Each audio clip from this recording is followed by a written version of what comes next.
இப்போ கர்த்தருடைய வார்த்தைக்கு செல்லலாம். நாம் தொடர்ந்து செல்வத்தை குறித்து பார்த்து வருகிறோம். 4 வாரங்களாக செல்வத்தை குறித்து பார்த்து வருகிறோம். செல்வம் என்று சொன்ன உடனே அநேகருக்கு பணத்தை குறித்து தான் யோசிக்கிறாங்க அப்படின்னு சொன்னேன் இல்லையா? பொதுவாக அப்படி ஒரு மைண்ட் செட்டு எல்லாருக்குள்ளேயும் உண்டாயிடுச்சு. செல்வம்னா ஐஸ்வர்யம்னா பணம், தங்கம், வெள்ளி, அப்படி தான் யோசிக்கிற ஒரு மனநிலை எல்லாருக்கும் இருக்குது. ஆனால் நான் உங்களுக்கு சொன்னேன், செல்வம் என்றால் வெறும் அந்த பணம் மாத்திரம் கிடையாது, தங்கம் மாத்திரம் கிடையாது, வெள்ளி மாத்திரம் கிடையாது. அதைவிட மேலான பல காரியங்கள் இருக்கிறது. பணம் அதிலெல்லாம் நம்ம செல்வந்தர்களாக இருக்கணும், உண்மைதான். பணக்காரர்களாக கோடீஸ்வரர்களாக கூட இருக்கணும் தேவன் விரும்புகிறாரு. ஆனால் அதற்கெல்லாம் ஆதாரமாக இருக்கிற 7 பகுதியில் நாம் செல்வந்தர்களாக விளங்க வேண்டும் என்று தேவன் விரும்பினார். அதனால தான் நாமளும் அதை விரும்பணும் அப்படின்னு சொன்னேன். என்ன 7 பகுதி? ஆவிக்குரிய பகுதி, ஆவிக்குரிய செல்வம். ஆத்தும பகுதி, ஆத்துமாவில் நாம் செல்வந்தர்களாக இருக்கணும். 3வது, இந்த சரீரத்தில் நாம் ஆரோக்கியமாக செல்வந்தர்களாக இருக்கணும். நோயற்ற வாழ்வை குறைவற்ற செல்வம்வாங்க. அதனால் சரீரத்தில் நம்ம செல்வந்தர்களாக இருக்கணும் தேவன் விரும்புகிறார். அப்புறம் சமூகத்தில் சமூக செல்வத்தை உடையவர்களாக நாம் இருக்க வேண்டும். அப்புறம் செல்வாக்கு என்னும் செல்வம் நமக்கு இருக்க வேண்டும். 6வதாக சமுதாய செல்வம், சமுதாயத்தில் நாம் செல்வந்தர்களாக இருக்க வேண்டும் என்று தேவன் விரும்புகிறார். 7வது தலைமுறை செல்வம், நம்முடைய தலைமுறைகளுக்கெல்லாம் நம்முடைய பிள்ளைகளின் பிள்ளைகளுக்கும் நாம் செல்வத்தை விட்டு செல்லுகிற ஒரு செல்வந்தர்களாக விளங்க வேண்டும் என்று தேவன் விரும்புகிறார் அப்படின்னு 7 காரியங்களை குறித்து நான் சொன்னேன். மறுபடியும் அதை சொல்ல போகிறதில்ல. நாம் அதிலிருந்து முதல் பகுதியாக அந்த ஆவிக்குரிய செல்வத்தை கடந்த 2 வாரமாக பார்த்துட்டு வரோம். இன்றைக்கி 3வது வாரமாக தொடர்ந்து அந்த ஆவிக்குரிய செல்வத்தை தான் பார்க்க போகிறோம். இந்த ஆவிக்குரிய செல்வம் அந்த அளவுக்கு முக்கியத்துவம் வாய்ந்தது. அதனால தான் அதில் கொஞ்சம் நேரம் எடுத்து அதை நல்லா கவனிக்க வேண்டியது அவசியமாக இருக்கிறது. இந்த ஆவிக்குரிய செல்வத்தில் நீங்கள் செல்வந்தர்களாக விளங்குவீர்களானால், அதில் வளர்வீர்களானால், அதில் பெருகுவீர்களானால், வாழ்க்கையில் மற்ற காரியங்களில் நீங்கள் எளிதாக வெற்றி பெறலாம். எளிதாக பணத்தை கூட ஈஸியாக சம்பாதிச்சிடலாம், ஒன்றும் பிரச்சனை கிடையாது. அதனால் இப்போ பணம் இல்லையா, இப்போ கஷ்டத்தில் இருக்கிறோமன்றதெல்லாம் கொடுத்து கவலைப்படாதீங்க. இதெல்லாம் மாற்றி எல்லா விதத்திலும் நீங்கள் செல்வந்தர்களாக விளங்க முடியும். அடிமையாக இருந்த யோசேப்பை பிரதம மந்திரி ஆகிறாரு. ஆடு மேய்ச்சிட்டு இருந்த தாவீதை ராஜாவாகிறாரு. அந்த தேவனோடு நமக்கு ஒரு உறவு உண்டாயிருக்கிறது. அதனால் இப்போ இந்த உலகத்தில் நமக்கு தேவையான பணம், நம்முடைய தேவைகள், மற்ற தேவைகள் சந்திக்கப்படுவது, இதெல்லாம் ஆண்டவருக்கு ஒரு பெரிய விஷயமே இல்லை, லேசான காரியம். ஆனால் நாம் என்ன பண்ணணும்? முதல்ல இந்த ஆவிக்குரிய செல்வத்துக்கு கவனத்தை செலுத்தணும். அதான் இயேசு கூட சொல்கிறார் இல்லையா? முதலாவது தேவனுடைய ராஜ்யத்தையும் அவருடைய நீதியையும் தேடுங்கள், அப்பொழுது இவைகளெல்லாம் உங்களுக்கு கூட கொடுக்கப்படும். அப்போ அவன் ஃப்ரீயாக கூட கொடுக்கப்படுறத போய் தேடிட்டு இருக்கக்கூடாது. அவருடைய ராஜ்யத்தை, அவருடைய நீதி, அவர் என்ன சொல்கிறாருன்றதை கவனிக்கணும், அவரை தேடணும், அவரை பிடிச்சிக்கணும். அப்போ மற்றதெல்லாம் ஈஸியாக தேடி வந்துடும், நம்மளை தேடி வந்துடும். அதனால தான் நான் பணத்தை தேடி போகிறதில்ல, யார்த்தையும் போய் பணத்தை கேட்குறதில்ல, என் தேவை யார்கிட்டையும் சொல்கிறதில்ல. ஏனென்றால் எனக்கு எதெல்லாம் தேவை என்பதை என்னுடைய பரம பிதா அறிந்திருக்கிறார்னு இயேசு சொல்கிறார். அதனால தான் நான் எதை குறித்தும் கவலைப்படுறதில்ல.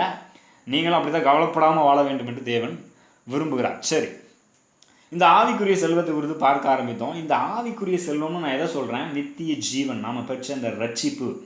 இந்த ரட்சிப்பு, இந்த நித்திய ஜீவன், இந்த ஆவிக்குரிய செல்வம் நாம் பெற்றுக்கொள்ளவே முடியாத ஒரு சாத்தியமில்லாத ஒரு நிலை இருந்தது. அதனால தான் நம்ம அந்த ஐஸ்வர்யமான அந்த வாலிபனை குறித்த அந்த சம்பவத்தை பார்த்தோம் இல்லையா? அங்கே அவன் நித்திய ஜீவனை பெற வேண்டும் என்று வருகிறான். ஆனால் உன் ஐஸ்வர்யத்தெல்லாம் விட்டுட்டு வாப்பா, அதை நம்பிட்டு இருக்கிற, அதை விட்டுட்டு வான்னு சொன்னோன்னா வருத்தத்தோடு போயிடுறான். ஏசு சொல்கிறாரு, ஐஸ்வர்யத்தின் மேல் நம்பிக்கையாக இருக்கிறவர்கள் தேவனுடைய ராஜ்யத்தில் நித்திய ஜீவனை பெறுவது சத்தியமே இல்லை, எவ்வளோ அரிதாக இருக்கிறது அப்படின்றாரு. அப்போ ஒரு மனிதன் தன்னைத்தானே ரட்சித்து கொள்ள முடியாது. எவ்வளோ பெரிய திரளான ஆஸ்தி இருந்தாலும் அவன் இந்த நித்திய ஜீவனை பெற்றுக்கொள்ள முடியாது. ஏனென்றால் அவன் பாவியாக இருக்கிறான், மரித்து கிடக்கிறான். அப்போ எப்படி தாங்க ஆவிக்குரிய விதத்தில் செல்வந்தன் ஆகிறது, எப்படி நித்திய ஜீவனை பெறுறது, எப்படி ரட்சிக்கப்படுறது? அதுக்கு ஒரே ஒரு வழி என்ன? தேவனால் எல்லாம் கூடும். தேவன் தான் அதை பண்ண முடியும். ஆவிக்குரிய ரீதியில் மரித்து கிடக்கிற நம்ம, ஆவிக்குரிய ரீதியில் தரித்திரர்களாக இருந்த நம்மை தேவன் மீட்டெடுத்தார், ஆவிக்குரிய செல்வந்தர்களாக மாற்றினார் இல்லையா? ஆனால் இந்த சீசர்கள் பாருங்கள், இந்த ஆவிக்குரிய செல்வத்துக்காக மற்ற உலக செல்வத்தை, வேலை எல்லாத்தையும் விட்டுட்டு வந்தாங்க.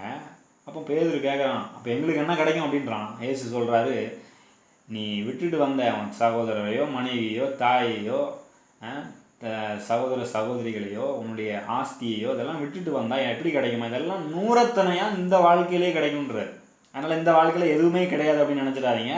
நீங்கள் இப்போ வாழுகிற வாழ்க்கையிலே 100 மடங்காக நீங்கள் பெற்று அனுபவிக்க முடியும். அதில் பணமும் இன்க்ளூடாக இருக்குது. அதனால் பிரச்சனை இல்லை. நம்ம அதுலேயும் செல்வந்தர்களாக வாழலாம். ரெண்டாவது, நம்ம மகிமையில் இயேசுவோடு கூட ஆளுகை செய்வோம். அப்படிப்பட்ட ஒரு ஆளுகை நமக்கு கொடுக்கப்பட போகிறது. கடைசியாக மறுமையில் நம்ம நித்தியமாக வாழப்போகிற அந்த நித்திய ஜீவனம் நமக்கு கொடுக்கப்பட போகுது. அப்போ இந்த இயேசு ஏற்றுக்கொள்றதுனால ஒரு பெரிய நன்மை தான் நமக்கு உண்டாகிறது. எந்த விதத்துலையும் தீமை ஏற்படலை. எதையும் நம்ம இழந்து போகிறது இல்லவே இல்லை. அதனால் புரிஞ்சுக்கணும். அதனால தான் இந்த ஆவிக்குரிய செல்வம் ரொம்ப ரொம்ப முக்கியமாக இருக்குது. இதை விட்டுட்டு வேறு எதை போய் பிடிச்சிட்டு இருந்தோம்னா எல்லாம் வேஸ்ட்டு பாருங்க. உலகத்தையே பெருசாக சுதந்திரிச்சா கூட வேஸ்ட்டு.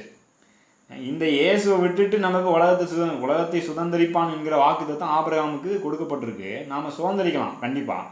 ஆனால் இயேசுவை விட்டுட்டு அதை சுதந்திரிக்க முடியாது. இயேசுவின் மூலமாகத்தான் அதை செய்ய முடியும். அதனால தான் அலெக்சாண்டரை பற்றி சொன்னேன் இல்லையா, உலகத்தையே சுதந்திரிக்கணுன்ட்டு எல்லா நாட்டையும் பிடிச்சிடணும்னு வந்துட்டு கடைசியில் செத்து போயிட்டார். செத்து போனதுக்கப்புறம் என்ன சொல்கிறாரு, இந்த அலெக்சாண்டர் எல்லா நாட்டையும் கைப்பு வச்சுனானோ எதையுமே சாகும்போது கொண்டு போகலை, அதனால் என் கையை சவப்பெட்டிக்கு வெளியே தொங்க விட்டுருங்க அப்படின்னு சொல்லிட்டு மாதிரி தான். சரி, அப்போ நாம் இந்த ஆவிக்குரிய செல்வத்துக்கு முக்கியத்துவம் கொடுக்கணும். உள்ளான மனிதனுக்கு முக்கியத்துவத்தை கொடுக்கணும். ஏனென்றால் வேதம் சொல்லுகிறது, இந்த உலகத்தில் இருக்கிற தரித்திரர்களை கூட தேவன் விசுவாசத்தில் ஐஸ்வர்யம் உள்ளவர்களாய் ஐஸ்வர்யவான்களாக காண்கிறார் அப்படின்னு யாக்கோபு 2வது அதிகாரத்தில் 5வது வசனத்தில் யாக்கோபு சொல்கிறார். அப்போ இப்போதைக்கு நம்ம கையில் பெரிய செல்வம் இல்லாமல் இருக்கலாம், அதாவது பணம் இல்லாமல் இருக்கலாம். ஆனால் நாம் விசுவாசத்தில் செல்வந்தர்களாக இருக்கிறோம். தேவன் அவரிடத்தில் அன்பு கூறுவர்களுக்கு வாக்குத்தத்தம் பண்ணின ராஜ்யத்தை சுதந்திரித்து கொள்ளுகிறவர்களாக நாம் இருக்கிறோம் இல்லையா? அப்போ இந்த விசுவாசத்தினால நம்ம ஐஸ்வர்யவான்களாக இருக்கிறோம், நம்ம சுதந்திரிக்க போகிறோம். அப்படி நமக்கு கொடுக்கப்பட்ட ஐஸ்வர்யங்கள் என்ன அப்படின்றத போன வாரம் காண்பித்தேன் இல்லையா? என்ன ஐஸ்வர்யங்கள் நமக்கு கொடுக்கப்பட்டிருக்கிறது? முதலாவது, திரித்துவ தேவனே நம்முடைய ஐஸ்வர்யமாக இருக்கிறார். அதான் பழைய ஏற்பாட்டிலேருந்து சொன்னேன் இல்லையா? லேவியர்களுக்கு எந்த ஒரு நிலமோ சொத்தோ எதுவும் கொடுக்கப்படலை. ஏன்னா அவர் சொல்கிறாரு, லேவியர்களுக்கு தேவனை சேவிக்கிறவர்களுக்கு தேவன் தான் சொத்து, தேவன் தான் சொத்தாக இருக்கிறார், தேவன் தான் பங்காக இருக்கிறார். ஆனால் புதிய உடன்படிக்கையில் வந்தீங்கன்னா நாம் எல்லாருமே ஆசாரியர்கள், எல்லாருமே லேவியர்கள். இப்போ நமக்கு எல்லாருக்குமே தேவன் சொத்தாக இருக்கிறார். அதனால் நமக்கு இப்போ இந்த பூமி இதை வச்சுக்கிட்டு நிறைய பேர் பூமியில் நமக்கு எந்த இடமும் வேணாம், எப்படியாவது பரலோகத்துக்கு போனால் போதும் அப்படின்னு நினைக்கிறாங்க. அப்படி ஆண்டவர் சொல்லலை. பூமி நமக்கு தான் ஆண்டவர் கொடுத்துருக்கிறார். வானங்கள் கர்த்தருடையது, பூமியையோ மனுபுத்திரருக்கு கொடுத்துருக்கிறார். ஆனால் நமக்கு தான் கொடுத்துருக்கிறாரு. நம்ம அதை பெற்று அநேக காரியங்களை அனுபவிக்கலாம். சரி, அப்போ முதலாவது என்ன ஐஸ்வர்யம், செல்வம் என்னது? திரித்துவ தேவன். அந்த தேவனே நமக்கு செல்வமாக இருக்கிறார். ரெண்டாவது, இந்த தேவன் மூலமாக நமக்கு நித்திய ஜீவன் கொடுக்கப்பட்டிருக்கிறது. மூணாவது, தெய்வீக சுபாவத்தில் நம்ம பங்குள்ளவர்களாக மாறி இருக்கிறோம். நாலாவது, ஜீவ பிரமாணம் நமக்குள்ளாகவே அந்த பிரமாணங்களை ஜீவனுள்ள ஆவியானவர் எழுதியிருக்கிறார். கடைசியாக அபிஷேகம் சொன்னேன், ஆவியானவரை நமக்குள்ளாக வந்து வாசம் பண்ணியிருக்கிறார். இதெல்லாம் கேட்குறதுக்கு சிலருக்கு ஒரு வேளை நான் சிலர்கிட்ட இதெல்லாம் பற்றி சொல்லும்போது இதெல்லாம் என்னங்க அப்படின்ற மாதிரி யோசிக்கிறாங்க. ஆனால் நான் என்ன சொல்கிறேன், இவை எவ்வளவு பெரிதான ஒரு செல்வன்றதை கொஞ்சம் யோசித்து பார்க்கணும்.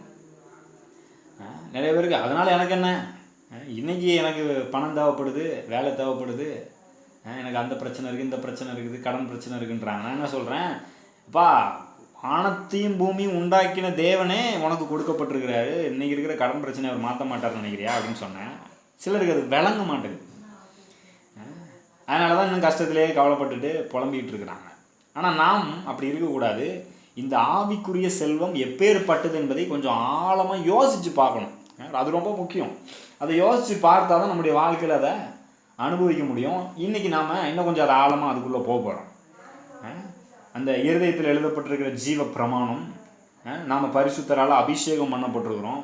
1 யோவான் 2:27 சொல்கிறார், பரிசுத்தராலே நீங்கள் அபிஷேகம் பண்ணப்பட்டிருக்கிறீர்கள் அப்படின்றார். அப்படி சொல்லும்போது இந்த ஜீவ பிரமாணத்தை குறித்து எபிரேயர் 8வது அதிகாரத்தில் நம்ம வாசிக்கிறோம் இல்லையா? அங்கே 8வது அதிகாரம் 10வது வசனத்தில் வாசிக்கிறோம். என்ன வாசிக்கிறோம்? அந்த நாட்களுக்கு பின்பு நான் இஸ்ரவேல் குடும்பத்தாரோட பண்ணும் உடன்படிக்கையாவது என்னுடைய பிரமாணங்களை அவருடைய மனதிலே வைத்து அவருடைய இருதயங்களில் அவைகளை எழுதுவேன். நான் அவர்கள் தேவனாயிருப்பேன், அவர்கள் என் ஜனமாய் இருப்பார்கள். அப்பொழுது சிறியவன் முதல் பெரியவன் வரைக்கும் எல்லாரும் என்னை அறிவார்கள். ஆகையால் கர்த்தரை அறிந்து கொள் என்று ஒருவன் தன் அயலானுக்கும் ஒருவன் தன் சகோதரனுக்கும் போதிக்க வேண்டுவது இல்லை. கடவுளை அறிந்து கொள்ளுப்பா அப்படின்னு சொல்லி யாருக்கும் போதிக்க வேண்டுவதில்லை அப்படின்னு சொல்கிறாரு. அதே அந்த அபிஷேகத்தை குறித்து வாசிக்கும் போதும் 1 யோவான் 2:27 பார்த்தீங்கன்னா அங்கே என்ன சொல்கிறாரு, நீங்கள் அவராலே பெற்ற அபிஷேகம் உங்களில் நிலைத்திருக்கிறது, ஒருவரும் உங்களுக்கு போதிக்க வேண்டுவதில்லை. அந்த அபிஷேகம் சகலத்தையும் குறித்து உங்களுக்கு போதிக்கிறது, அது சத்தியமாக இருக்கிறது, பொய் அல்ல. அது உங்களுக்கு போதித்தபடியே அவரில் நிலைத்திருப்பீர்களாக. இதை பற்றி கொஞ்சம் சொன்னேன், ஆனால் இன்னைக்கு இன்னும் கொஞ்சம் விளக்க போகிறேன். இப்போ வேற எவருமே போதிக்க வேண்டுவதில்லை, தேவனை அறிந்து கொள்ளுன்னு போதிக்க வேண்டுவதில்லை அப்படின்னு சொன்ன உடனே சிலர் என்ன பண்ணிடுறாங்க, சிலர் ஏன்டா இப்படி சொல்லியிருக்கிறாங்க, நான் எந்த சர்ச்சுக்கும் போகிறதில்ல, யார்கிட்டையும் என்னதும் கேட்குறதில்ல, ஏன்னா எனக்குள்ள ஆவியானவர் இருக்கிறாரு, அவரே எனக்கு போதிச்சுவாராக்கும், நான் வீட்டிலே இருந்துக்குவேனாக்கும், நான் பைபிளை படிச்சுப்பேன், நான் தமிழ் பைபிளை மட்டும் படிச்சுட்டே இருப்பேன், ஆவியானவர் எனக்கு போதிப்பார், வேறு யாரும் எனக்கு போதிக்க வேண்டியதில்லை, நீங்கள் கூட எதுவும் எனக்கு சொல்ல வேண்டியதில்லை அப்படின்னு ரொம்ப எக்ஸ்ட்ரீமாக போயிடுறாங்க. வேதத்தில் அப்படி சொல்லப்படலை. நீங்கள் அப்படி நினச்சிங்கன்னா அப்புறம் ஏமாந்து போயிடுவீங்க. அப்புறம் நான் எதுக்கு இங்கே உட்காந்து பிரசங்கம் பண்ணிட்டு இருக்கேன், நீங்கள் எதுக்கு கேட்கணும், தேவையில்லை, நீங்கள் பாட்டு உங்கள் வீட்டில் உட்காந்துருக்கலாம், நிம்மதியாக ஆவியான் நீங்களும் ஆண்டவர்ன்ட்டு போயிட்டு ஜாலியாக இருக்கலாம், அவர் உங்களுக்கு எல்லாத்தையும் கற்றுக் கொடுத்துட்டு போயிடுவார். ஆனால் ஆண்டவர் அப்படி சொல்ல வரல வேத வசனத்தில். அப்போ வேறு யாரும் போதிக்க வேண்டுவதில்லைன்னா என்ன அர்த்தத்தில் சொல்ல வர்றாரு அப்படின்னா, சில வசனங்களை நான் வாசிக்க விரும்புகிறேன் பாருங்க, அப்போ நான் கொஞ்சம் தெளிவடையலாம். ஏன்னா இந்த வசனத்தை வச்சு நிறைய பேர் குழப்பிட்டு இருக்கிறாங்க. ஒருவேளை உங்களுக்கும் அது யாராவது சொல்லியிருக்கலாம், ஒருவேளை கேள்விப்பட்டிருக்கலாம், இல்லைன்னா இனிமேல் கேள்வி கூட படலாம். அதனால் இதில் கொஞ்சம் தெளிவடைய வேண்டியது அவசியமாக இருக்கிறது. சரி, இப்போ யோவான் 14வது அதிகாரத்துக்கு வருவோம். அதில் 16வது 17வது வசனத்துக்கு வாசிக்கலாம். யோவான் 14, 16, 17 இங்கே ஆவியானவர் குறித்து வாசிக்கிறோம். இயேசு ஆவியானவர் குறித்து ஒரு விஷயத்தை சொல்கிறார். நான் பிதாவை வேண்டிக் கொள்வேன், அப்பொழுது என்றென்றைக்கும் உங்களுடனே கூட இருக்கும்படிக்கு சத்திய ஆவியாகிய வேறொரு தேற்றரவாளனை அவர் உங்களுக்கு தந்தருளுவார். உலகம் அந்த சத்திய ஆவியானவரை காணாமலும் அறியாமலும் இருக்கிறபடியால் அவரை பெற்றுக்கொள்ள மாட்டாது. அவர் உங்களுடனே வாசம் பண்ணி உங்களுக்குள்ளே இருப்பதால் நீங்கள் அவரை அறிவீர்கள். என்ன சொல்றாரு, ஆவியானவரை நான் பிதாவை வேண்டிக் கொள்வேன், உங்கள் கூட இருக்கிற இன்னொரு தேச்சரவாளனை தேவன் உங்களுக்கு தந்தருள்வார். அந்த சத்திய ஆவியானவரை இந்த உலகம் காணலை, அறியாமையும் இருக்குது. ஆனால் நீங்கள் அந்த உலகம் பெற்றுக்கொள்ளதான் நீங்கள் பெற்றுக்கொள்வீங்க, அவர் உங்களுக்குள்ளேயே இருப்பதால் நீங்கள் அவரை அறிவீர்கள் அப்படின்னு சொல்கிறார். என்ன சொல்ல வர்றாரு, இந்த சத்திய ஆவியானவர் உலகத்தில் இருக்கிறவங்களுக்கு கிடையாது, இயேசுவை ஏற்றுக்கொண்டவர்களுக்குள்ளாக மட்டும்தான் அவர் வாசம் பண்ணுகிறார். இப்போ அவர் இருக்கிறார்ல, அதனால நம்ம வேற யாரும் எனக்கு போதிக்க வேண்டாம் அப்படின்ற மாதிரி சிலர் சொல்கிறாங்க. ஆனால் ஆவியானவர் இப்போ உள்ளே வந்துட்டாரு வச்சுக்குவோம். இப்போ இன்னொரு வசனத்துக்கு போகலாம். ரோமர் 8வது அதிகாரம் 9வது வசனம் சொல்கிறாரு, தேவனுடைய ஆவி உங்களில் வாசமாயிருந்தால் நீங்கள் மாம்சத்துக்குட்பட்டவர்களாயிராமல் ஆவிக்குட்பட்டவர்களாக இருப்பீர்கள். கிறிஸ்துவின் ஆவி இல்லாதவன் அவருடையவன் அல்ல. ரோமர் 8:9 இதை சொல்கிறார். கிறிஸ்துவின் ஆவி இல்லாதவன் அவருடையவன் அல்ல. அப்போ அந்த ஆவியானவரை வேதம் அபிஷேகம்னு சொல்லுது. அந்த ஆவியானவர் தான் நம்முடைய இருதயத்தில் அந்த ஜீவ பிரமாணத்தை அவர் எழுதுகிறார். இன்னொரு வசனத்தை வாசிக்கலாம். எபேசியர் 1வது அதிகாரம் 13வது வசனம். இதெல்லாம் ஏன் வாசிக்கிறேன்னா, இதை குறித்து ஒரு தெளிவடை. நான் இந்த வசனத்தெல்லாம் வச்சு தான் சிலர் எனக்கு யாரும் போதிக்க வேண்டியதில்லை, எந்த பாஸ்டும் போதிக்க வேண்டியதில்லை, நான் இந்த சர்ச்சுக்கும் போக மாட்டேன் அப்படின்லாம் சொல்லிடுறாங்க. வாசிக்கிறேன். எபேசியர் 1:13 நீங்களும் உங்கள் ரட்சிப்பின் சுவிசேஷமாகிய சத்திய வசனத்தை கேட்டு விசுவாசிகள் ஆனபோது வாக்குத்தத்தம் பண்ணப்பட்ட பரிசுத்த ஆவியினாலே அவருக்குள் முத்திரை போடப்பட்டீர்கள் அப்படின்ற. அப்படின்னா என்ன அர்த்தம்? சத்திய ஆவியானவர் உங்களுக்குள்ள வருவாருன்றாரு. உலகம் அதை அறியாது, அந்த ஆவியானவர் அறியாது, உலகம் அந்த ஆவியானவரை பெற்றுக்கொள்ளாது. உலகம்னா ரட்சிக்கப்படாத மக்கள், இயேசுவை ஏற்றுக்கொள்ளாத மக்கள் இந்த ஆவியானவரை பெற்றுக்கொள்ள மாட்டாங்க. நீங்கள் தான் பெற்றுக்கொள்ள முடியும். அவர் உங்களுக்குள்ளே வாசம் பண்ணுவார், நீங்கள் அவரை அறிவீங்க.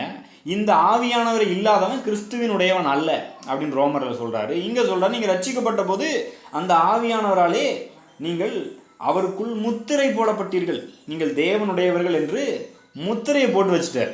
சரி, அப்போ அப்படின்னு என்ன அர்த்தம்? நம்ம யாருமே நமக்கு போதிக்க வேண்டாமா அப்படி சொல்ல வரல. அப்படி ஒருவேளை அவர் அதுதான் அந்த வசனங்களுக்கெல்லாம் அர்த்தம் அப்படின்னா, அப்புறம் சபைக்கு தேவன் எபேசியர் 4வது அதிகாரத்தில் சொல்லும்போது சொல்கிறாரு, சபையினுடைய பக்தி விருத்திக்கு, கிறிஸ்துவின் சரீரமாகிய சபையின் பக்தி விருத்திக்காக அவர் என்ன பண்ணுறாராம், சிலர் அப்போஸ்தலரா, சிலர் தீர்க்கதரிசிகளா, சிலர் சுவிசேஷகரா, சிலர் மெய்ப்பரா, சிலர் போதகராக ஏற்படுத்தினேன் அப்படின்றாரு இல்லையா? அப்போ அதெல்லாம் ஏன் தேவன் ஏற்படுத்தணும்? யாருமே நமக்கு போதிக்க வேண்டியதில்லை அப்படின்னா அப்புறம் அதெல்லாம் ஏற்படுத்த வேண்டிய அவசியமே இல்லை இல்லையா? 1 கொரிந்தியர் 12வது அதிகாரத்தில் கூட பார்த்தீங்கன்னா 1 கொரிந்தியர் 12வது அதிகாரம் 28வது வசனம் அங்கே சொல்கிறாரு, தேவனானவர் சபையிலே முதலாவது அப்போஸ்தலரையும், 2வது தீர்க்கதரிசிகளையும், 3வது போதகர்களையும், பின்பு அற்புதங்கள், குணமாக்கும் வரங்கள், ஊழியங்களையும், ஆளுகைகளையும், பலவித பாஷைகளையும் ஏற்படுத்தினார். என்ன சொல்கிறாரு? தேவனானவர் சபையில் கிறிஸ்துவை ஏற்றுக்கொண்டவர்கள், அவர்கள் வளருவதற்காக தீர்க்கதரிசிகள், போதகர்கள், மெய்ப்பர்கள் இவங்களெல்லாம் தேவன் ஏற்படுத்தி வச்சிருக்கிறாரு அப்படின்றார். எதுக்கு ஏற்படுத்தி வச்சிருக்கிறாரு? இந்த சபையில் கிறிஸ்துவை ஏற்றுக்கொண்டவர்கள் வளரணும். ஏன்னா கிறிஸ்துவுல இப்படி இருக்கிறவன் கிறிஸ்துவுக்குள்ள இருந்தாலும் அவன் புது சிருஷ்டியாக இருக்கிறான். பழையவைகள் ஒளிந்து போயினா எல்லாம் புதிதாயின. அப்போ ஒரு புது குழந்தை மாதிரி கிறிஸ்துவை ஏற்றுக்கொள்ளும் போது நம்ம பிறந்த நாம வளரணும் இல்லையா? அதான் பேதுரு கூட சொல்லும்போது சொல்லுவார், நீங்கள் புதிதாய் பிறந்த குழந்தைகளைப் போல வளரும்படி திருவசனமாகிய களங்கமில்லாத ஞானப்பாலின் மேல் வாஞ்சியாக இருங்கள் அப்படின்னு 1 பேதுரு 1வது அதிகாரம் 2வது அதிகாரத்தில் எழுதுகிறார். எதுக்கு திருவசனத்தை கேட்கணுமா? வாஞ்சியாக இருக்கணுமா? வளர்றதுக்கு. அப்போ வளர வேண்டியது அவசியம். ஒரு குழந்தை பிறகுதுன்னா பிறந்ததுலேருந்து அப்படியே இருந்தால் நம்ம விரும்புவோமா? அந்த குழந்தை பிறக்கணும், பிறந்ததுக்கப்புறம் பால் குடித்து அது தவளணும், பிறண்டு படுக்கணும், அப்புறம் தவளணும், அப்புறம் தவழ்ந்ததுக்கப்புறம் எழுந்து நடக்கணும். இதெல்லாம் நம்ம விரும்புகிறோம் இல்லையா? தேவனும் அதை அப்படி தான் விரும்புகிறார். அதனால தான் சபையில் இந்த ஊழியங்களெல்லாம் ஏற்படுத்தியிருக்கிறாரு. பாஸ்டர் அதுக்கு தான் ஏற்படுத்தியிருக்கிறாரு, போதகர் அதுக்கு தான் ஏற்படுத்தியிருக்கிறார். எதற்கு? போதிக்கப்பட்டு, வேத வசனத்தினால் போதிக்கப்பட்டு அவர்கள் வளருவதற்காக தேவன் ஏற்படுத்தியிருக்கிறார். அப்புறம் ஏன் வேற யாரும் போதிக்க வேண்டுவதில்லைன்னு சொல்கிறாரு தெரியுமா? எதுக்கு அப்படி சொல்கிறாருன்னா, வேற யாரும் அப்படின்னா யார் தெரியுமா? போதகர்கள், மெய்ப்பர்கள் கிடையாது. இந்த உலகத்தில் இருக்கிறவர்கள், இயேசுவை அறியாத ஞானிகள், இயேசு உலகத்தில் பெரிய ஞானிகள், நாங்கள் தான் பெரிய ஞானி, நாங்கள் தான் சாமியார்னு சொல்கிறாங்க இல்லையா? அந்த மாதிரி ஞானிகள், இயேசுவை ஏற்றுக்கொள்ளாத அந்த மாதிரி ஆட்கள் இயேசுவை ஏற்றுக்கொண்ட ஒருத்தனுக்கு போதிக்க வேண்டியது இல்லை அப்படின்றார். அப்போ நல்லா அதை விளங்கிக்கணும். நமக்கு சபையில் யாருமே போதிக்க வேண்டியதில்லை அப்படின்னு யோசிக்கக்கூடாது. உலகத்தில் இருக்கிற எவனும் நமக்கு போதிக்க வேண்டியதில்லை. நீ தேவனை அறிஞ்சுக்கோ, தேவன் இப்படி தான் அப்படி தான் சொல்ல வேண்டிய அவசியம் இல்லை. அப்படி நீங்கள் போனீங்கன்னா அப்புறம் அவன் குழப்பி விட்டுருவான். ஏன்னா 1 யோவான் 2 தான் பிரச்சனை. இயேசு மாம்சத்திலே வரலையாகும், அவர் சிலுவையிலே அறையப்படலையாகும், அவர் அப்படியே ஆவியிலே வந்துட்டு அப்படியே சிலுவையில் அறையப்பட்ட மாதிரி அறையப்பட்டாருக்கும், ஆனால் அறையப்படலையாகும் அப்படின்னு தவறான கள்ள உபதேசங்களும் உள்ள சபைகளை கொண்டு வந்தாங்க. அந்த நேரத்தில் தான் எழுதுறாரு, அவங்க சொல்கிறதெல்லாம் கேட்காதீங்க, உங்களுக்குள்ள அபிஷேகம் பண்ணப்பட்ட ஆட்கள் இருக்கிறாங்க, அவங்க போதிக்கிறத கேளுங்க, வேத வசனத்துக்கு செவிசாய்ங்க. ஏன்னா தேவனால் அபிஷேகம் பண்ணப்பட்டவர்கள் எதை போதிக்கிறாங்க? வேத வசனத்தை எடுத்து போதிக்கிறாங்க. அதனால தான் வேத வசனத்தை எடுத்து போதிக்கிற நல்ல சபைக்கு போகிறது ரொம்ப ரொம்ப முக்கியம். ஏன் முக்கியம்? வேத வசனத்துக்கு ஏன் அவ்வளோ முக்கியத்துவம் கொடுக்குறோம் அப்படின்னா, வாசிக்கலாம். சங்கீதம் 19வது சங்கீதம் 7வது வசனத்துலேருந்து 14வது வசனம் வரைக்கும் வாசிக்கிறோம் பாருங்கள். வேதம் எவ்வளவு முக்கியம் அப்படின்றத இங்கே சொல்கிறாரு. கர்த்தருடைய வேதம் குறைவற்றதும் ஆத்துமாவை உயிர்ப்பிக்கிறதுமாக இருக்கிறது. கர்த்தருடைய சாட்சி சத்தியமும் பேதையை ஞானியாக்குகிறதுமாக இருக்கிறது. கர்த்தருடைய நியாயங்கள் செம்மையும் இருதயத்தை சந்தோஷிப்பிக்கிறதுமாக இருக்கிறது. கர்த்தருடைய கற்பனை தூய்மையும் கண்களை தெளிவிக்கிறதுமாக இருக்கிறது. கர்த்தருக்கு பயப்படுகிற பயம் சுத்தமும் என்றைக்கும் நிலைக்கிறதுமாக இருக்கிறது. கர்த்தருடைய நியாயங்கள் உண்மையும் அவைகள் அனைத்தும் நீதியுமாக இருக்கிறது. அவைகள் பொன்னிலும் மிகுந்த பசும் பொன்னிலும் விரும்பப்படத்தக்கதும் தேனிலும் தேன்கூட்டிலிருந்து ஒழுகும் தெளிவேனிலும் மதுரமுள்ளதுமாக இருக்கிறது. அன்றியும் அவைகளால் உமது அடியேன் எச்சரிக்கப்படுகிறேன். அவைகளை கை கொள்ளுகிறதுனால் மிகுந்த பலன் உண்டு. தன் பிழைகளை உணர்கிறவன் யார்? மறைவான குற்றங்களுக்கு என்னை நீங்களாக்கும், துணிகரமான பாவங்களுக்கு உமது அடியேனை விலக்கி காரும். அவைகள் என்னை ஆண்டு கொள்ள ஒட்டாதிரும். அப்பொழுது நான் உத்தமனாகி பெரும் பாதகத்துக்கு நீங்களாயிருப்பேன். என் கண்மலையும் என் மீட்பெருமாகிய கர்த்தாவே, என் வாயின் வார்த்தைகளும் என் இருதயத்தின் தியானமும் உமது சமூகத்தில் பிரிதியாயிருப்பதாக. என்ன சொல்றாரு? கர்த்தருடைய வேதம், கர்த்தருடைய நியாயங்கள் இதெல்லாம் சொல்லும்போது என்ன சொல்றாரு? வேத வசனம் எப்படி குறைவற்றது, அது பொய்யானது கிடையாது, அது நிறைவானது, அது நமக்கு போதுமானதாக இருக்குது, அது சத்தியம் உள்ளது, அது நம்மளை தெளிவாக்குது, நமக்கு வழி நடத்துது, பேதையாக இருக்கிறவனை ஞானியாக்குது. அப்போ இதை தவிர வேற உலகத்தில் இருக்கிற ஒருத்தன் எவனோ நான் நிறைய அதை படிச்சிருக்கேன், இதை படிச்சிருக்கேன், PhD படிச்சிருக்கேன், அதனால எனக்கு எல்லாத்தையும் சொல்லணும்னு அவசியம் கிடையாது. ஒரு காட்டில் போய் தவம் இருக்கிற ஒரு முனிவர் நமக்கு அந்த காரியத்தை சொல்ல வேண்டிய அவசியம் கிடையாது. வேற எந்த மதமும் நமக்கு எதையும் போதிக்க வேண்டியதில்லை. எதை போதிக்கணும்? வேத வசனத்தை போதிக்கிறவர்களை தேவன் சபையிலே ஏற்படுத்தி வைத்திருக்கிறார். அதனால தான் நான் பார்த்தீங்கன்னா யார் நல்லா போதிக்கிறாங்களோ அவங்கள தான் கேட்குறது, எல்லாரையும் கேட்குறது இல்லை. ஏன்னா இந்த வேத வாக்கியத்தை அதுக்கு தான் தேவன் கொடுத்துருக்கிறார் இல்லையா. 2 தீமோத்தேயு 3வது அதிகாரத்தில் வாசிக்கிறோம் இல்லையா. வேத வசனத்துக்கு ரொம்ப முக்கியத்துவம் கொடுக்குறாரு தேவன். 2 தீமோத்தேயு 3வது அதிகாரம் 16வது வசனம். வேத வாக்கியங்கள் எல்லாம் தேவ ஆவியினால் அருளப்பட்டிருக்கிறது. தேவனுடைய மனுஷன் தேறினவனாகவும் எந்த நற்கிரியின் செய்ய தகுதியுள்ளவனாகவும் இருக்கும்படியாக அவைகள் உபதேசத்துக்கும் கடிந்து கொள்ளுதலுக்கும் சீர்திருத்தலுக்கும் நீதியை படிப்பிக்குதலுக்கும் பிரயோஜனமுள்ளவைகளாக இருக்கிறது. அப்போ ஒரு இயேசுவை ஏற்றுக்கொண்டவன் சின்ன சின்ன தப்பு பண்ணால் கூட அவன் விழுந்தாலும் அவனை சரி பண்ணுறதுக்கு, அவனை திருத்துறதுக்கு, அவனை சரியான வழியில் நடத்துறதுக்கு தேவன் எதை கொடுத்துருக்கிறாரு? வேத வாக்கியத்தை, வேத வசனத்தை கொடுத்துருக்கிறார். அப்போ இதை எடுத்து போதிக்கும் போது தான் உங்களுக்குள்ள மாற்றங்கள் உண்டாகுது. நீங்கள் நற்கிரியை செய்கிறவர்களாய், சீர்திருத்துகிறவர்களாய், நல்ல விதத்தில் மாறுறீங்க. இங்கே கடிந்து கொள்ளுதலுக்கு பயன்படுதுன்னு சொல்கிறார் இல்லையா. அந்த கடிந்து கொள்ளுதலை வச்சுட்டு சிலர் நான் கடிந்து கொண்டு பிரசங்கம் பண்ணுவானாக்கும் அப்படின்வாங்க. கடிந்து கொண்டு பிரசங்கம் பண்ணுறேன்னு ஒருத்தர் இப்படியே சொல்கிறாரு, நீ வழங்கவே மாட்ட, நீ நாசமாக போயிடுவ, நீ கர்த்தருக்கு காணிக்கை கொடுக்கலன்னா அவ்வளோதான், நீ ஜெபம் பண்ணலாம் அவ்வளோதான், முடிஞ்சது உன் கதை, கர்த்தர் உன் கையை ஒடிப்பார், காலை ஒடிப்பார், நீ ஏதோ சின்ன தப்பு பண்ணுறேன்னா அவ்வளோதான், நீ பரலோகத்துக்கு போக முடியாது, நரகத்துக்கு தான், இப்படின்னு இந்த மாதிரி திட்டுறதை கண்டிக்கிறதுன்னு நினைக்கிறாங்க. அதை வேதம் கண்டிக்கிறதுன்னு சொல்லலை. கண்டிக்கிறது கூட எதை வச்சு கண்டிக்கணுமா? வேத வசனத்தை வைத்து கண்டிக்க வேண்டும். எப்படி கண்டிக்கணும்? வேத வசனம் இப்படி சொல்லுதுப்பா, நீ இப்படி தான் இருக்கணும் அப்படின்னு சொல்லும்போது ஆவியானவர் உள்ள வேலை செய்கிறாரு. அவர்கள் திருந்துகிறார்கள், ஒழுங்கான வாழ்க்கையை வாழ தேவன் உதவி செய்கிறார். சரியா? அப்போ இந்த வேற யாரும் போதிக்க வேண்டுவதில்லைன்னா என்ன அர்த்தம்?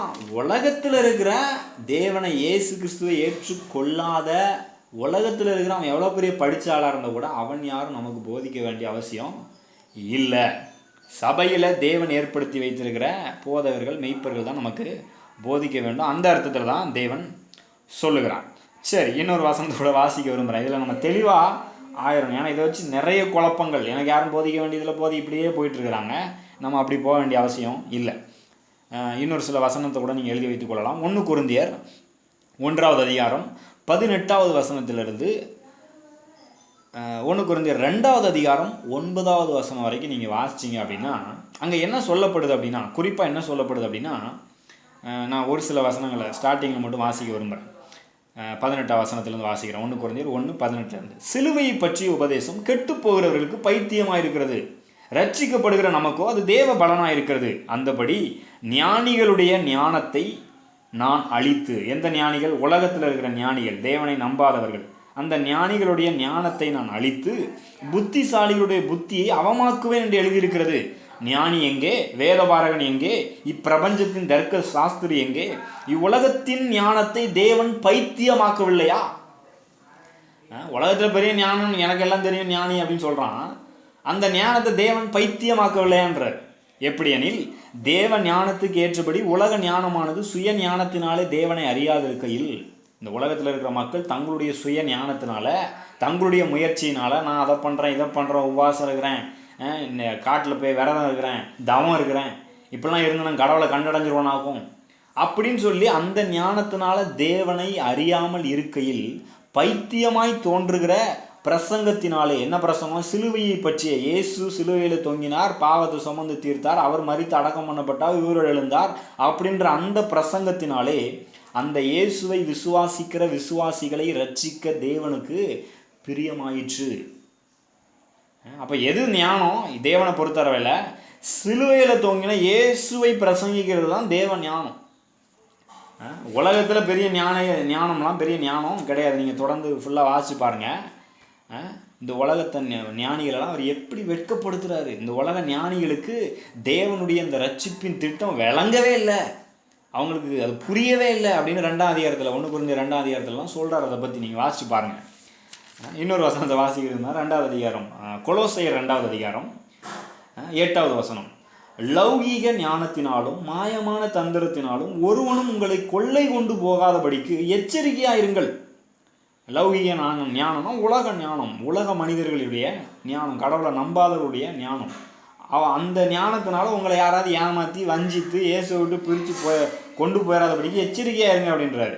அப்புறம் சொல்கிறாரு, அது மனுஷர்களின் பாரம்பரிய நியாயத்தையும் உலக வழிபாடுகளையும் பற்றினதே அல்லாமல் கிறிஸ்துவை பற்றினது அல்ல.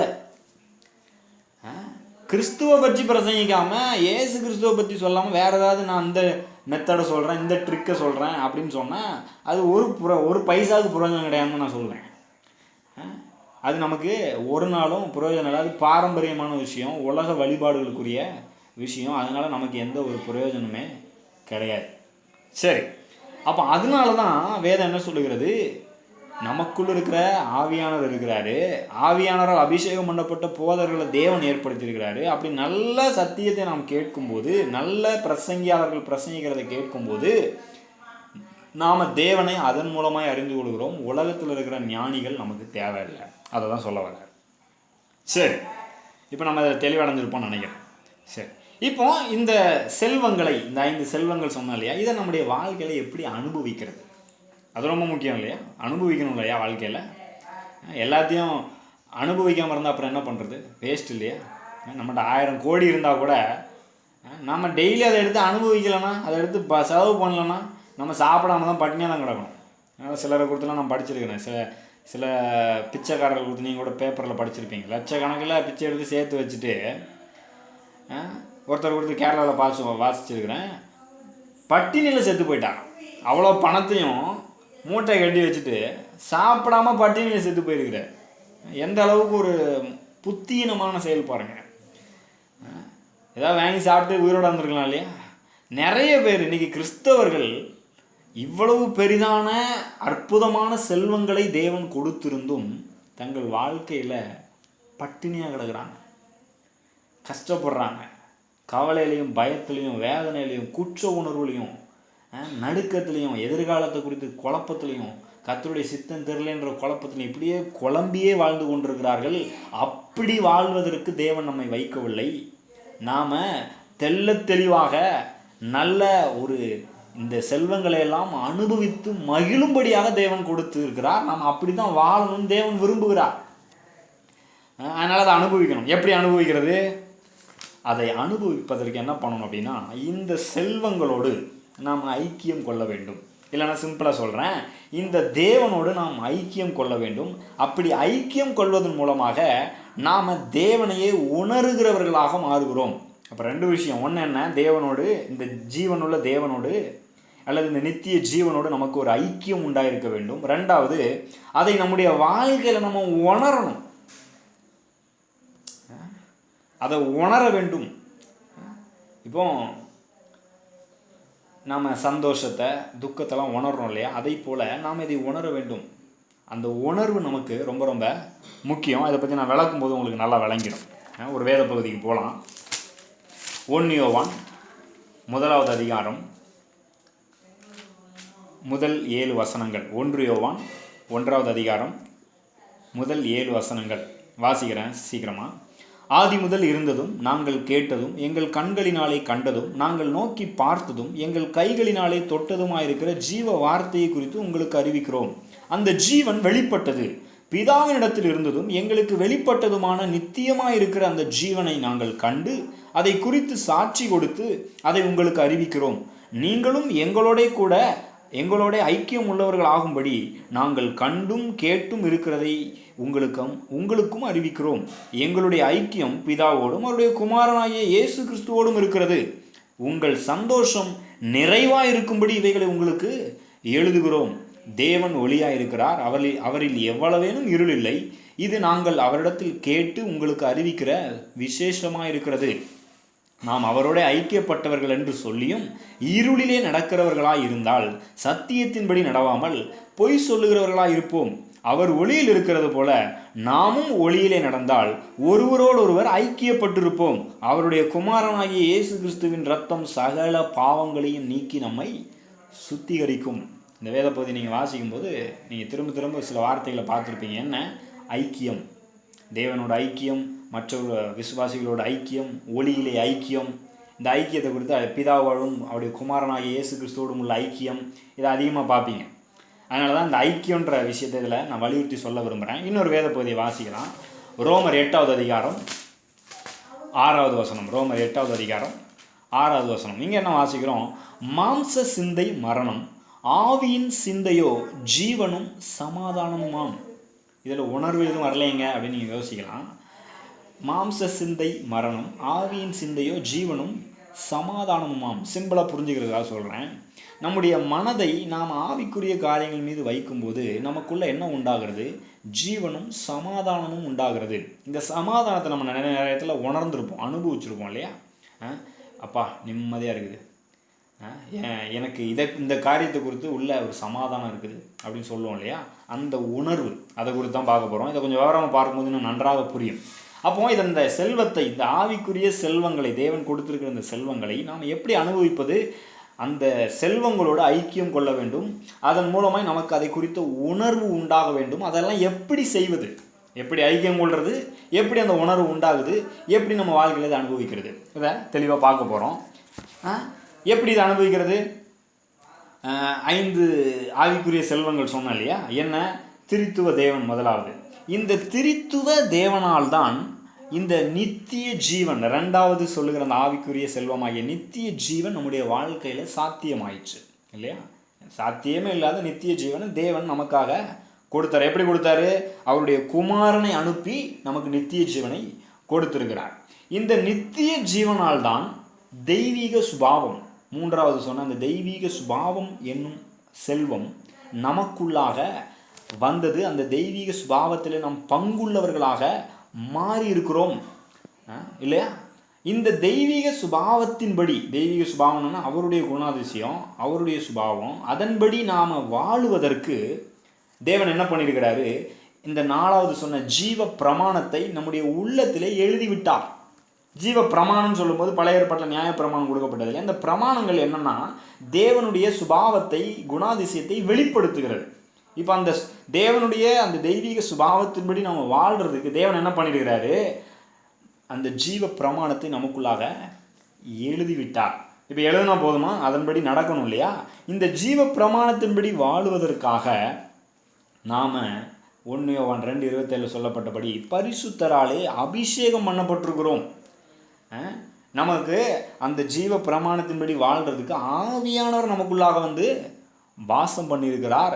இந்த ஆவியானவரை நாம் பெற்றதுனால, இந்த ஆவியானவர் மூலமாக, இந்த அபிஷேகத்தினால் நாம் பெற்றதன் மூலமாக நித்திய ஜீவனாலே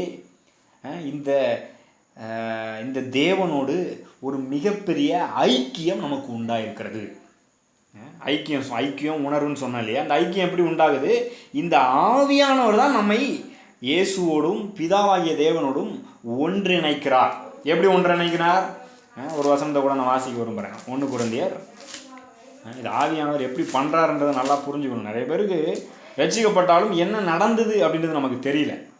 1 கொரிந்தியர் 12வது அதிகாரம் 13வது வசனம் அவங்க சொல்கிறாரு, நாம் யூதராயினும் கிரேக்கராயினும் அடிமைகளாயினும் சுயாதீனராயினும் எல்லாரும் ஒரே ஆவியினாலே ஒரே சரீரத்திற்குள்ளாக, எந்த சரீரத்துக்குள்ளாக? கிறிஸ்து என்னும் அவருடைய சரீரத்துக்குள்ளாக ஞான ஸ்நானம் பண்ணப்பட்டு எல்லாரும் ஒரே ஆவிக்குள்ளாகவே தாகம் தீர்க்கப்பட்டோம். அப்போ தேவன் ஆவியானவர் தான் நம்மை இயேசுவோடும் பிதாவாகிய தேவனோடும் ஐக்கியம் கொள்ள வைக்கிறார். அது மாத்திரம் இல்லை, இந்த நித்திய ஜீவனோட ஐக்கியம் நமக்கு உண்டாகிறது. அவர் தான் உள்ளத்தில் தெய்வீக சுபாவத்தை நாம் அதன்படி வாழ்கிறதுக்கு ஜீவ பிரமாணத்தை எழுதியிருக்கிறாரு. இதெல்லாம் யார் பண்ணுறா? ஆவியானவர் பண்ணுறார். ஆமாம், சரி. இப்போ நாம் இந்த நித்திய ஜீவனை பெற்றிருக்கிறோம். இந்த நித்திய ஜீவன் எப்படின்னா, அதை பவுல் சொல்கிறார் இல்லையா? கிறிஸ்து எனக்கு ஜீவன். யார் நித்திய ஜீவன்? கிறிஸ்து தான் எனக்கு நித்திய ஜீவனாக இருக்கிறார். அப்போ இந்த கிறிஸ்துவை ஆவியானவர் மூலமாக அல்லது ஆவியானவருக்குள்ளாக நாம் ஜீவனாக கொண்டிருக்கும் போது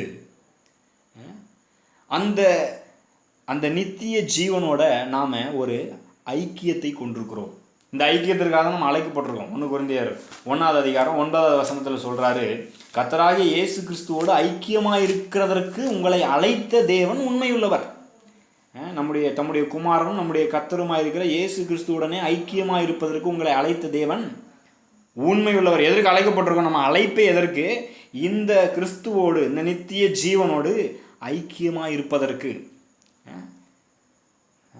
அப்போ இதை நல்லா புரிஞ்சுக்கணும். இந்த ஐக்கியத்தை குறித்து நல்லா புரிஞ்சுக்கணும். எப்படிங்க இந்த ஐக்கியம் வேலை செய்யுது? இது எப்படி தாங்க நடக்குது? என்ன தான் சொல்ல வரீங்க நீங்கள் அப்படின்னா, இந்த கிறிஸ்துவோடு இந்த நித்திய ஜீவனோடு கொள்ளுகிற அந்த ஐக்கியத்தை நான் ஒரு உதாரணத்தோடு சொல்ல விரும்புகிறேன். என்ன உதாரணம் அப்படின்னா, இரத்த ஓட்டம். நம்முடைய சரீரத்தில் ரத்தம் ஓடுது இல்லையா? இதை வச்சு ஈஸியாக புரிந்து கொள்ளலாம். எப்படி புரிந்து கொள்ளலாம்? கிறிஸ்து நமக்கு ஜீவனாக இருக்கிறாரு, அந்த நித்திய ஜீவனோட நமக்கு ஐக்கியம் உண்டாயிருக்கிறது அப்படின்னு சொல்கிறோம். இந்த ரத்தத்தை குறித்து ஏன் சொல்ல வரேன் அப்படின்னா, வேதம் லேவியராகமம் 17வது அதிகாரம் 11வது வசனத்தில் சொல்லுகிறது, மாம்சத்தின் உயிர் இரத்தத்தில் இருக்கிறது. மாம்சத்தின் உயிர், அந்த சரீரத்தினுடைய உயிர் இரத்தத்தில் இருக்குதான். இந்த சரீரத்தினுடைய ஜீவன் நம்முடைய ரத்தத்தில் இருக்குதான். சரியா? அப்போ இந்த ரத்தம் இல்லைன்னா இந்த சரீரத்தில் ஜீவன் இல்லை. சரீரத்துலேருந்து ரத்தத்தெல்லாம் உறிஞ்சி எடுத்துட்டீங்கன்னு வைங்க, சரீரத்தில் ஜீவன் இருக்காது, செத்து போயிடுவீங்க. அப்போ இந்த சரீரத்தினுடைய ஜீவன் ரத்தத்தில் இருக்குது. அந்த ரத்தம் சரீரத்தில் என்ன பண்ணிகிட்டு இருக்குது? ஓடிட்டு இருக்குது. அதனால தான் உட்காந்துருக்குறீங்க, கேட்டுட்ருக்குறீங்க. ரத்தம் நின்றுச்சுன்னா அப்புறம் அவ்வளோதான், பொட்டுன்னு போயிட வேண்டியதான். இந்த ஹார்ட் அட்டாக்னு வருது இல்லையா? ஹார்ட் அட்டாக் வரும்போது என்ன நடக்குது? ரத்தத்தை அது பம்ப் பண்ணுது இல்லையா? அது பம்ப் பண்ணி ரத்தத்தை சரீரம் முழுவதும் அனுப்புது. ரத்தம் அப்படி தான் ஓடுது. ஹார்ட் அட்டாக் வரும்போது என்ன நடக்குது? அது பம்ப் பண்ணுற வேலையை நிறுத்திடுது. அது பம்ப் பண்ணுறதுக்கான அந்த குழாய்களில் அடைப்பு ஏற்பட்டுருது, அது நிறுத்திடுது. உடனே ரத்த ஓட்டம் நின்றுது, சரீரமும் நின்றுது, ஆள் செத்துடுறாங்க இல்லையா? சரி, அப்போது இந்த ரத்த ஓட்டம் ரொம்ப ரொம்ப முக்கியம். ஏன் முக்கியம்? ரத்தம் இருந்தால் மட்டும் போதாது, ரத்தம் ஓடணும். நல்லா புரிஞ்சுக்குவாங்க. ஜீவன் இருந்தால் போதாது, ஜீவன் என்ன செய்யணும்? ஓடணும். ஓடலைன்னா அங்கே எந்த ஒரு மாற்றமே உண்டாகாது, உயிரோடு இருக்கவே முடியாது. கையை காலை அசைச்சு நான் பேசிகிட்டு இருக்கேன், வாயை திறந்து பேசிகிட்டு இருக்கேன். எப்படி பேசுகிறேன்? ரத்தம் ஓடிட்டு இருக்குது இல்லையா? இப்போ இந்த ரத்தம் ஓடும்போது, ரத்தம் ஜீவனாக இருக்குது, அந்த ஜீவன் அந்த ரத்தம் ஓடுகிறது. ரத்தத்தை தான் நான் ஜீவன்னு சொல்கிறேன். இந்த ரத்தம் சரீரத்தில் என்ன செஞ்சுட்டு இருக்குது? ஓடிட்டே இருக்குது. இப்படி ஓடும்போது என்ன நடக்குதுன்றதை நம்ம புரிஞ்சு கொள்ளணும். அந்த ஐக்கியம் பிரிக்க முடியாது. ரத்தத்தையும் சரீரத்தையும் பிரிக்க முடியாது இல்லையா? பிரித்தா அவ்வளோதான், டெத்து, மரணம் இல்லையா? இப்போ இந்த ரத்தம் ஓடிட்டே இருக்கும்போது என்னெல்லாம் நடக்குது நம்ம சரீரத்தில், அதை புரிஞ்சுக்கணும். நம்ம அதுக்கு டாக்டருக்கு படிக்கணும்னு அவசியம் இல்லை. அதை பற்றி நம்ம சில விஷயங்களை படித்தாலே புரிந்து கொள்ளலாம். ஆனால் டாக்டர்கிட்ட இப்போ கேட்டிங்கன்னா நல்லா விளக்கியே சொல்லுவாங்க. ஆனால் நான் சில விஷயத்தை மட்டும் சொல்ல விரும்புகிறேன். இந்த ரத்தம் சரீரத்தில் நல்லா ஓடும்போது என்ன நடக்குது அப்படின்னா, நம்ம சரீரத்தில் தேவையில்லாத எதிர்மறையான கழிவுகள் எல்லாம் நம்ம சரீரத்திலிருந்து நீக்கப்படுகிறது. இந்த ரத்தம் தான் அந்த சுத்திகரிப்பின் வேலையை செய்யுது.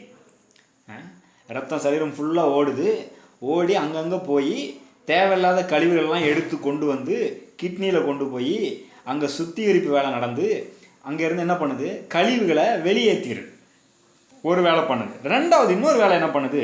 இந்த ரத்தம் ஓடும்போது சரீரத்துக்கு தேவையான நல்ல போஷாக்குகள், சத்துக்கள், விட்டமின்ஸ்னு சொல்கிறோம் இல்லையா? இந்த ஊட்டச்சத்துக்களை எல்லாம் இந்த ரத்தம் தான் நாம் சாப்பிட்ற சாப்பாட்டிலேருந்து எடுத்து பிரித்து சரீரத்துக்கு மற்ற இடங்களுக்கெல்லாம் கொடுக்குது. இப்போ ரெண்டு வேலையும் பண்ணுது. என்ன வேலை பண்ணுது? எதிர்மறையான வியாதி, அந்த கிருமிகள் அதெல்லாம் நீக்குது. தேவையில்லாத கழிவுகளையும் நம்ம சரீரத்திலேருந்து நீக்குது. ரெண்டாவது, நம்ம சரீரத்துக்கு தேவையான ஜீவனை, போஷாக்க, ஊட்டச்சத்துக்களை இந்த ரத்தம் தான் எடுத்து எல்லா உறுப்புகளுக்கும் பரவி பாய செய்கிறது. சரி, இப்போ சரீரத்தில் இந்த வேலை நடக்குது இல்லையா? சரீரத்தில் என்னது ஜீவனாக இருக்குது? ரத்தம் தான் ஜீவனாக இருக்குது, ரத்தம் தான் உயிராக இருக்குது. ஆனால் நம்முடைய ஆவியில் எது ஜீவனாக இருக்குது அப்படின்னா, கிறிஸ்து ஜீவனாக இருக்கிறார். அதெல்லாம் தான் பவுல் சொல்கிறாரு, கிறிஸ்து எனக்கு ஜீவன். அதனால் அந்த சரீரத்தை விட்டு நான் போனால் கூட எனக்கு நல்லது தான், ஆதாயம் தான், சாவி எனக்கு ஆதாயன்றார். எதுக்கு, எப்படி சொல்கிறாரு? ஏனென்றால் ஜீவனாகிய கிறிஸ்து இருக்கிறதுனால நான் இந்த சரீரத்தை விட்டு போனால் கூட நான் பொழைப்பேன்றார். சரி, இப்போ உதாரணத்தை அப்படியே நம்ம ஆவிக்குரிய வாழ்க்கையோட ஒப்பிடுவோம். எப்படி சரீரத்தில் ரத்தம் ஓடுனா எதிர்மறையான காரியங்கள் நீங்குது, தேவையான ஊட்டச்சத்து கிடைக்குது, அதே போல் கிறிஸ்துவும் நமக்குள்ளாக ஆவியானவர் மூலமாக பாய்ந்து ஓடிக்கொண்டிருக்கிறார். எப்படி ரத்தம் நம்ம சரீரத்தில் பாய்ந்து ஓடிக்கொண்டிருக்கிறதோ அதே போல் இயேசு கிறிஸ்து பரிசுத்த ஆவியானவர் மூலமாக நமக்குள்ளாக, நம்முடைய ஆவிக்குள்ளாக, நம்முடைய ஆத்மாவுக்குள்ளாக பாய்ந்து ஓடிக்கொண்டிருக்கிறார். அதன் மூலமாகத்தான் நம்முடைய வாழ்க்கையில் இந்த ஆவிக்குரிய செல்வங்கள் கொண்டு வரப்படுகிறது. நாம் அதை அனுபவிக்க முடியும். எத்தனை பேர் வழங்குது? அதன் மூலமாக தான் இந்த ஆவிக்குரிய செல்வங்களை நாம் அனுபவிக்க முடியும். இந்த ஐஸ்வர்யங்களை யார் கொண்டு வரா? ஆவியானவர் நமக்குள்ளாக கொண்டு வந்து அனுபவிக்க உதவுகிறார். அந்த ஜீவன், கிறிஸ்துவின் ஜீவன் ஆவியானவர் மூலமாக எப்படி ரத்தம் ஓடுதோ அதே போல் நமக்குள்ளாக ஓடிக்கொண்டே இருக்கிறது. இப்படி ஓடும்போது என்ன நடக்குது அப்படின்னா, எப்படி ரத்தம் சரீரத்தில் ஓடும்போது தேவையில்லாத கழிவு நீங்குதோ, எதிர்மறையான கிருமிகள் வரும்போது அது இந்த எதிர்ப்பு சக்தி மூலமாக அது நீக்கப்படுகிறதோ, அதே போல் நம்முடைய வாழ்க்கையில் தேவையில்லாமல் இருக்கிற தவறுகள், பாவங்கள், நம்முடைய சித்தத்துக்கு விரோதமான காரியங்கள் எல்லாம் நமக்குள்ளாக இருந்து நீக்கப்படுகிறது. ஆவியானவர் அதை நமக்கு உணர்த்துகிறார், புரிய வைக்கிறார், நம்மை மாற்றுகிறார். அப்போ தேவையில்லாத காரியம் என்ன செய்யப்படுது? நீக்கப்படுது. அதனால தான் சும்மா பொழுதனைக்கும் சபையில் பிரசங்கத்தில் திட்டிக்கிட்டே இருக்கக்கூடாது. வேத வசனத்தை எடுத்து சொல்லும்போது ஆவியானவர் என்ன பண்ணுறாரு? அந்த வசனத்தை கொண்டு சரீரத்தில் ரத்தம் எப்படி நம்ம இப்போ காலையில் சாப்பிட்றோம், ஒரு பழத்தையோ இல்லை சாப்பாடை சாப்பிடும்போது ரத்தம் எப்படி அதில் இருக்கிற தேவையான சத்துக்களை எடுத்துக்கொள்கிறது, சரீரத்துக்கு தேவையான சத்தை கொடுக்குது, தேவையில்லாத கழிவை நீக்குதோ, அதே போல் ஆவியானவர் வேத வசனம் போதிக்கப்படும் போது வேத வசனத்தை கொண்டு என்ன பண்ணுறாரு? தேவையான சத்தை கொடுக்குறாரு, தேவையில்லாத கழிவு என்ன செய்கிறாரு? நீக்குகிறார். எத்தனை பேருக்கு விளங்குது இப்போ? அப்போ நமக்கு ஆவிக்குரிய போஷாக்கும் இதன் மூலமாக கிடைக்கிறது. இப்படித்தான் கிறிஸ்து நமக்குள்ளாக ஆவியானவர் மூலமாக ஒரு ஜீவனாக இரத்த ஓட்டம் போல தொடர்ந்து ஓடிக்கொண்டே இருக்க வேண்டும். ரத்தம் ஓடலைன்னா சரீரம் படுத்துரும், செத்துருவோம். நான் சொல்கிறேன், கிறிஸ்து ஆவியானவர் மூலமாக நமக்குள்ளாக தொடர்ந்து ஓடிக்கொண்டே இருக்கவில்லை என்றால், அவருடைய வழிநடத்துதலுக்கு நாம் செவி சாய்க்கவில்லை என்றால், அவரையே சார்ந்து கொள்ளவில்லை என்றால் நம்முடைய ஆவிக்குரிய வாழ்க்கை படுத்துரும். ஏன் நிறைய பேர் ஆவிக்குரிய வாழ்க்கையில் சோர்ந்து போயிடுறாங்க? ஏன் ஆவிக்குரிய வாழ்க்கையில் முன்னேற்றமே இல்லை? 20 வருஷமாக சர்ச்சுக்கு போனாலும் வாழ்க்கையில் பெரிய மாற்றம் இல்லை. இந்த வேலை நடக்கலை, ரத்தம் ஓடலை. கிறிஸ்து ஆவியானவர் மூலமாக அவர்களுக்குள்ளாக ஜீவனாக ஓடலை. அதான் பிரச்சனை. இன்னொரு உதாரணம் கொடுக்குறேன் பாருங்க, இன்னும் கொஞ்சம் நல்லா வளரும். கரண்ட் இருக்கு இல்லையா? டைம் ஆகும் போது சீக்கிரம் முடிச்சிடறேன். கரண்ட் இருக்கு இல்லையா? மின்சாரம். இந்த மின்சாரம் எவ்வளோ வீட்டுக்கெல்லாம் மின்சாரம் கிட்டத்தட்ட 220 வோல்ட் கொடுக்குறாங்கன்னு நினைக்கிறேன். போய் தொட்டிங்கன்னா அவ்வளோதான். அந்த அளவுக்கு ஒரு பவர்ஃபுல்லான சக்தி அது மின்சாரம் இல்லையா? அது வருது. இந்த இப்போ கூட நான் லைட் போட்டு வச்சுருக்கேன், நான் ஃபேன் போடாமல் விட்ருக்கேன் இல்லையா? இப்போது இந்த ஃபேனுக்கு கரண்ட்டு ஓடுனா தான் ஃபேன் ஓடும். ஆனால் கரண்ட் அங்கே இருக்குது, ஒயர் கனெக்ஷன்லாம் கொடுத்து ரெடியாக தான் வச்சுருக்குறோம். ஆனால் கரண்ட் என்ன பண்ணணும்? மின்சாரம் என்ன பண்ணணும்? ஓடணும். அந்த மின்சார ஓட்டம் இருக்கணும். அது இருந்தால் தான் ஃபேன் ஓடும், இந்த லைட் எரியும், இல்லைன்னா வேலை நடக்காது இல்லையா? அதே போல் நான் என்ன சொல்ல வரேன், நம்முடைய வாழ்க்கையில் நாம் ஒரு நேரத்தில் ரட்சிப்புக்கு முன்பாக எப்படி இருந்தோம்? இயேசுவை ஏற்றுக்கொள்வதற்கு முன்பதாக மரித்து போய் கிடந்தோம். நமக்குள்ளே ஜீவன் இல்லை, தேவனுடைய அன்பு இல்லை, தேவனை நேசிக்கலை. நாம் தேவனுடைய ஜீவன் நமக்குள்ளாக எந்த விதத்துலையும் ஓடலை, அதை குறித்து எந்த ஒரு உணர்ச்சியுமே இல்லை. ஆனால் இப்போ இயேசுவை ஏற்றுக்கொண்ட பிற்பாடு நமக்குள்ள தேவனை இன்னும் நல்லா லவ் பண்ணணும், தேவனை நேசிக்கணும், தேவனுக்காக வாழணும், தேவனோட ஐக்கியம் கொள்ளணும், அவருடைய வார்த்தையை கேட்கணும் அப்படின்னு நமக்குள்ள ஒரு வாஞ்ச பாய்ந்து ஓடுது இல்லையா? தாவீது சொல்கிறான், மானானது நீரோடையை வாஞ்சித்து கதறுது போல என் ஆத்துமா உண்மையே வாஞ்சித்து கதறுதுன்றான். இதெல்லாம் எங்கேருந்து வந்தது? தேவன் மூலமாக நமக்கு உண்டாகிற விஷயம், உள்ளான அந்த ரட்சிப்பின் அனுபவத்தின் மூலமாக உண்டாகிற விஷயம். நான் உணர்றேன், இன்னும் தேவனோட நேரத்தை செலவழிக்கணும், இன்னும் அவரோட பேசணும், இன்னும் வார்த்தையை ஆராயணும். இந்த வாஞ்சலாம் நமக்குள்ள உண்டாகுது. ரட்சிப்புக்கு முன்பாக அப்படி இருந்ததே கிடையாது. அப்போ இன்றைக்கி நாம் என்ன பண்ணலாம்? தேவனை தொடலாம், தேவனை அனுபவிக்கலாம், தேவனை ஆராதிக்கலாம், தேவனை மற்றவர்களுக்கு அறிவிக்கலாம், பிரசங்கிக்கலாம். இது எல்லாமே நடக்குது இல்லையா?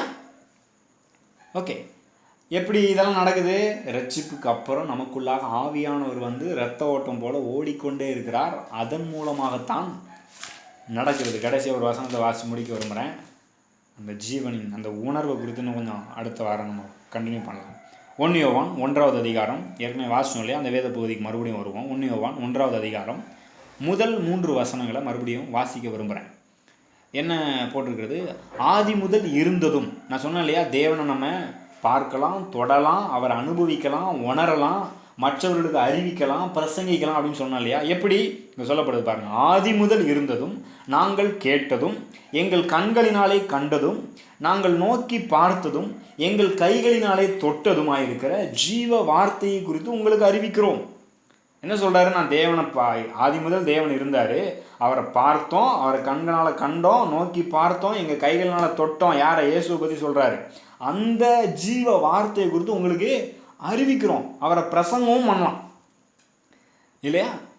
அப்புறம் சொல்கிறார், அந்த ஜீவன் வெளிப்பட்டது, பிதாவினிடத்தில் இருந்ததும் எங்களுக்கு வெளிப்பட்டதுமான நித்தியமாக இருக்கிற அந்த ஜீவனை நாங்கள் கண்டு அதை குறித்து சாட்சி கொடுத்து அதை உங்களுக்கும் அறிவிக்கிறோம். நீங்களும் எங்களோட ஐக்கியம் உள்ளவர்கள் ஆகும்படி நாங்கள் கண்டும் கேட்டும் இருக்கிறதை உங்களுக்கு அறிவிக்கிறோம். எங்களுடைய ஐக்கியம் பிதாவாகிய தேவனோடும் அவருடைய குமாரனாகிய இயேசு கிறிஸ்துவோடும் இருக்கிறது. இப்போ யோவான் என்ன சொல்கிறாரு? எங்களுடைய ஐக்கியம் பிதாவாகிய தேவனுடைய குமாரனாகிய இயேசு கிறிஸ்துவோடும் இருக்குது, நீங்களும் அந்த ஐக்கியத்துக்குள்ளே வாங்கன்றார். ஐக்கியத்தை பற்றி தான் பேசிகிட்டு இருக்கோம் இல்லையா? அந்த ஐக்கியத்துக்குள்ளே வந்துருங்க. இதற்குள்ளே வரும்போது நாம் தேவ பிரசன்னத்துக்குள்ளாக தேவ பிரசன்னத்தை அனுபவிப்பது ரொம்ப எளிது. இன்றைக்கி நிறைய தேவ பிரசன்னமே இல்லை, தேவ பிரசன்னத்தை அனுபவிக்க முடியல.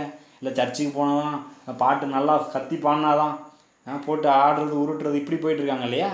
அதனால இல்லை, நாம் இப்போ தேவ பிரசன்னத்தை எளிதாக அனுபவிக்கக்கூடிய நிலைக்கு வந்திருக்கிறோம்.